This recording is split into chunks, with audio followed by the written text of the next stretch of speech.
ये है कि जब से फैकल्टी ऑफ साइंस बना है, जिसमें बहुत सारे डिपार्टमेंट आते हैं, फिजिक्स, केमिस्ट्री, जूलॉजी, बॉटनी, उनके लिए इंस्ट्रूमेंटेशन फैसिलिटी थी यूसिक, जो कि हमेशा से फ्री रही है।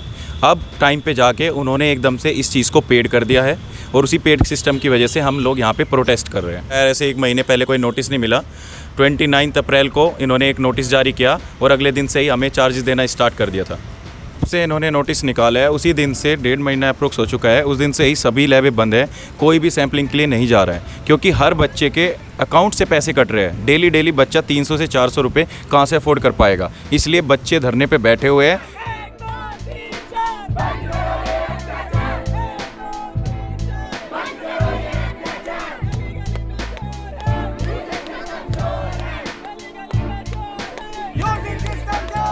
कोई भी कंपाउंड सिंथेसिस करते हैं या कुछ भी, तो सबसे पहले उसका सबसे प्राइमरी स्टेप होता है करेक्टराइजेशन का।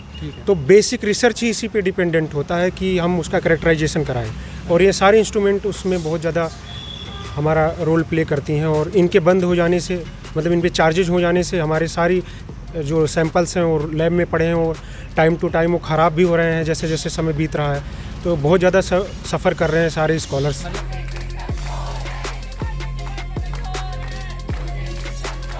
ये जो प्राइस हैं ये हर सैंपल के लिए अलग अलग हैं। कुछ सैंपल्स के लिए 100 रुपये पर सैंपल है, कुछ के लिए 200 है, कुछ के लिए 1000, मतलब 100 से 1000 रुपये के बीच में वेरी कर रहा है।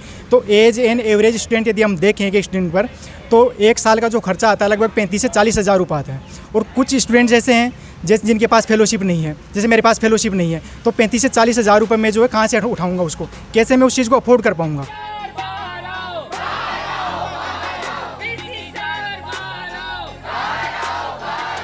यूनिवर्सिटी प्रशासन से हमारी ये मांग है कि जो चार्जेज बढ़ाए गए हैं उन चार्जेज को वापस लिया जाए, और जैसे हमारा काम पहले चल रहा था फ्री ऑफ कॉस्ट सब पीएचडी स्टूडेंट्स का, वैसे हमारा काम वापस चलाना चाहिए, क्योंकि हमारा काम भी अटका हुआ है पीएचडी का। तो हम ये चाहते हैं यूनिवर्सिटी प्रशासन से कि हम इतने परेशान हैं 1 महीने से कि हम जिन स्टूडेंट्स को लैब में होना चाहिए वो प्रोटेस्ट कर रहे हैं, परेशान हो रहे हैं, और हमारा पूरा काम अटका पड़ा है। यहाँ तक कि जो पेपर हमारे कम्युनिकेट हो रहे हैं और जिनमें रेफर्स किया गया है कि आप ये करेक्टराइजेशन और करवाइए, तो वो भी हमारा अटका हुआ है, पेपर हमारे अटके पड़े हैं। तो हम ये चाहते हैं कि जल्द से जल्द इसका रिजोल्यूशन हो और चार्जेस को वापस लिया जाए।